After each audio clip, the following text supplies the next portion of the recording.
తమ్ముడు, ఈసారి మన ఊర్లో జాతరలు చాలా బాగా జరుగుతున్నాయి కదా? అవునక్క, భలే ధూమ్ధాంగా జరుగుతున్నాయి. ఊకే జాతర జాతర జాతర అంటున్నాను, అసలు జాతర లేదు తప్ప. జాతర అంటే జనాలందరూ ఒక చోట గుమ్మి కూర్చోవడం. మన పురాతన కాలంలో టీవీలు, సెల్ ఫోన్లు ఇవేవీ లేనప్పుడు జనాలందరూ ఒక చోట కూర్చొని వారి కష్ట సుఖాలను చెప్పుకునేవారు. రాను రాను అది మొక్కులు తీర్చుకునే ప్రదేశంగా మారింది.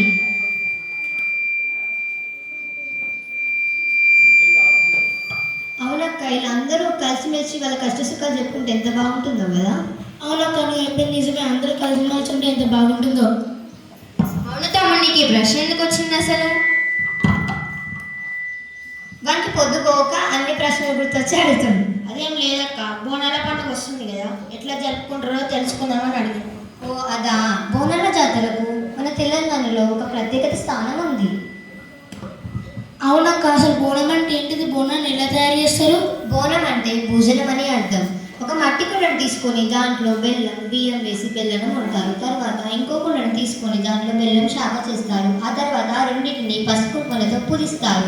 ఆ తర్వాత రెండింటి మీద దీపం పెట్టి అమ్మవారికి నైవేద్యంగా సమర్పిస్తారు. అవునక్క, మా అమ్మమ్మ ఊర్లో కూడా బోనాలు చేసుకుంటారు అక్క. అప్పుడు పోతురాజు వచ్చి డ్యాన్స్ చేస్తారు అక్క. అక్క, అసలు బోనాల పండుగ ఎందుకు చేసుకుంటారు అక్క? బోనాల గురించి తెలంగాణలో 2-3 కథలు ప్రచారంలో ఉన్నాయి. కానీ నాకు ఒక కథ తెలుసు, చెప్తాను వినండి. పురాతన కాలంలో హైదరాబాద్లోని మూసీ నదిలో వరదలు పొంగుకొచ్చాయి. దానితో ఆ నగరానికి ప్రమాదం చుట్టుకుందని అప్పటిలో మనల్ని నిజాములు పరిపాలించేవారు.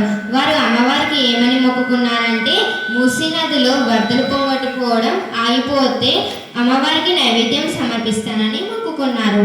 అప్పుడు మూసీ నదిలో వరదలు పొంగిపోవడం ఆగిపోయాయి. అప్పటి నుంచి మనం తెలంగాణలో బోనాల పండుగను జరుపుకుంటున్నాం.